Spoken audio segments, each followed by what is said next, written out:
Hey everyone, and welcome back to another BFA video. So, Blizzard are massively changing up how tanks play in this expansion, and they're actually going a bit old school with it. Not to vanilla TBC levels, but perhaps to early Cata levels, and, well, suffice to say, I hope you enjoyed the skittish affix. Okay, let's cover what's actually happening. So, the change is that in Legion, tanks generated 10 times the threat as a DPS player baseline, and about 14x the threat when they had their artifacts equipped.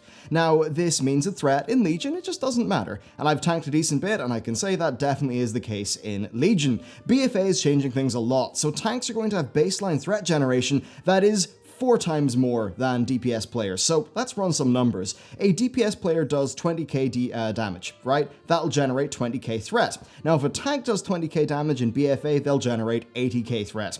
Now, tanks usually dish out less damage than DPS players, but even at that, a tank doing half the damage of a DPS player is still going to generate double the threat in Battle for Azeroth. Although in Legion, well, a tank could be doing a tenth of the damage of a DPS player and still easily hold on to a single target. Now, do bear in mind, of course, the tanks do have taunts and all that, and a taunt increases threat generation 5x over the time that it's active. And overall, the change here is that you're not going to have an issue holding single target threatened enemies. This is really only going to change up AoE situations. So tanks will have to be a lot more aware of their surroundings, the types of mobs that they're pulling, and the quantity of mobs that they're pulling. Now, as for DPS aggro, well, the behind-the-scenes maths is slightly different, but it is all in line that tanks generate 4x the aggro of a DPS player in BFA, whereas tanks used to generate 10 to 14x in Legion, and basically it's not going to be dissimilar to always having the skittish affix activated. So why? That's what you're probably asking. Why would Blizzard do something like this? Actually, I think it's really quite simple, and actually it could be a great thing for the gameplay. So through all of this though, you've got to keep in mind that the stronger a character is, the less you need to rely on your team. WoW fundamentally is a team game, and it should be set up to best reward team play. Many people reminisce about how the game was in past expansions, but then they're also saddened by some of the BFA class changes. In many cases, these people seem to be confused because back in the day, individual characters were weaker, and often classes were designed, really, they were worse designed in isolation. But the gameplay ended up being good because it was done such that a bunch of characters would be able to synergize together and rely on each other more.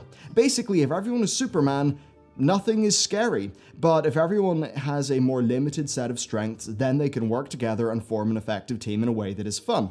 Now, what we see in BFA is Blizzard pretty much doing just that. Remember, if everyone is Superman, then the only way for Blizzard to challenge players is to make extremely hard, punishing, and sort of unfair, unintuitive content. It means that creating content that is of an appropriate and enjoyable difficulty is a lot harder for Blizz to do. How can you challenge a player who has an answer to everything without resorting to gameplay that is needlessly punishing? Just look at how the power of heals and absorbs in Mists of Pandaria meant that the only way Blizz could challenge healers was by having insanely spiky incoming damage, which was a big problem. So, keeping that in mind, Blizzard want to restore one part of the tank fantasy. You see, when I started playing a tank, threat management was one of your larger concerns, and the overall reduced amount of threat that tanks did really meant that they felt quite different. So a prot warrior would have a harder time in AoE than a prot paladin, who would of course have consecrate. You would actually have to use your taunt a lot in just regular combat scenarios back in the day, and the danger of a large pool wasn't just the damage, it was how much harder it would be to do all of the threat management. So for the longest time, players would be using add-ons like Omen as a part of their standard kit, and that's of course fallen by the wayside. Basically, there was another whole dimension to tank gameplay that was really kicked in during AoE, and it's something Blizzard had removed. And they seem to have recognized that removing the entirety of that might have been throwing the baby out with the bathwater. Now, I have also heard that active mitigation is a little bit less powerful, partially in order to give more gameplay to the healers. Now, if that is the case, then it does sort of make sense that this is added to give tanks just a little bit more gameplay sort of put back in. Essentially, I think Blizzard have been looking at the two main modes of tank gameplay historically, and they've decided, you know what, we're going to take a bit of column A, a bit of column B, we're going to put them together, and that will be the BFA tank. And then finally, it seems like this has actually been on the beta for a little while, but it won't really have came to light because players aren't doing Mythic Plus, and all the high-end testing has been done with raid bosses, which is really somewhere where this isn't going to factor in that much. This really does seem to be a change that's focused on Mythic Plus content. Of course, so much M Plus gameplay is based off trash, so it stands to reason that Blizzard would want to make tweaks along those lines. But let's talk about the implications. So, for tank players, overall tanks will need to be a bit more situationally aware. In AoE scenarios, the chances of an enemy mob peeling off and being nasty to your friends, that's going to increase. Now, the best way to get around all of this is just to be a good tank. All of the core tanking skills apply here. You should be forming tasty death balls of mobs. You might actually want to even mark a primary target to cleave off in certain situations so that your DPS knows who they can safely go ham on. Doing massive messy pulls is a far worse idea now, which I think is a great thing, although it's one that will hit a generation of new tanks, kind of like a freight train. Now, the mass pull everything mentality has always been a bit of a scourge to the game, so for me, I'm kind of glad that's being toned down. I mean, look, if you can reasonably pull 16 mobs and not die, chances are it's because their mechanics don't matter and they're not actually that interesting. Doing that sort of thing still will be possible in this new version of the game. However, you will need to work for it more by coordinating your AoE, crowd control, and then threat generation abilities such as misdirection and tricks of the trade. Now, you might also have to slap some of your DPS players for being naughty and nuking random mobs that you've got a low threat on. It also makes some of your talents that change up your AoE or threat generation a bit more valuable, so stuff like your Ox statue, or maybe if you're a warrior, you might want to talent into the stuff that impacts Shockwave and Thunderclap a bit more.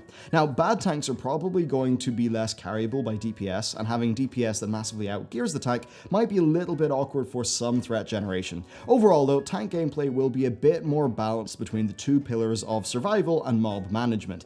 This should create more engaging gameplay and lend itself to more teamwork happening amongst all the players in a group. It means that ostensibly more mundane threats will be more exciting to deal with, which should make the game a bit more engaging at a baseline, rather than Blizzard having to resort to silly, needlessly punishing or unintuitive mechanics to challenge players. Okay, let's talk about the DPS implications. So, don't rail on random mobs, that's one. You need to keep the perspective of your tank in mind when you're in an AoE scenario, and I think this is good because it's going to help to build more mutual understanding and cooperation amongst players in a group. However, it still will be a shit show in some cases. You won't have to throttle your DPS output in most situations though, definitely not in single target, so I don't think it's going to be a massive spanner in the works for DPS players. And I think this also reinforces the oft-forgotten abilities like misdirection and tricks of the trade. They're going to be really great, so that's a nice buff to the utility of rogues and hunters, and once again, it's something that creates more opportunities for teamwork. Now, for healers, I think this is a pretty interesting one. It might lead to fewer of the massive multi-pack mob pools that can often be very messy to deal with, so that could be welcome. Now, from what I understand, active mate is a little bit weaker in tank, so you should have more interesting tank healing gameplay to deal with anyway. I can't imagine that healer threat's going to be much of an issue even with this change, and I suppose you probably won't notice this much if you're in a decent group, but if you're in a bad group, then you might notice more spiky incoming damage because of people, say, peeling aggro off the tank. So let's round this off with some closing thoughts. This probably is a little bit less pug friendly, and you know what? I think that's okay, because a WoW that is designed around pug play primarily is a WoW that will have less teamwork. It means it's going to be a version of the game that will be less satisfying and engaging over time to its core audience. And I think you can quite easily argue that whenever Blizzard have went too far in the direction of being overly pug friendly, it's been a little bit of a detriment. I think that this is potentially a very good change for the game overall, and I asked my Twitter followers, and most people seem to have a very positive sentiment.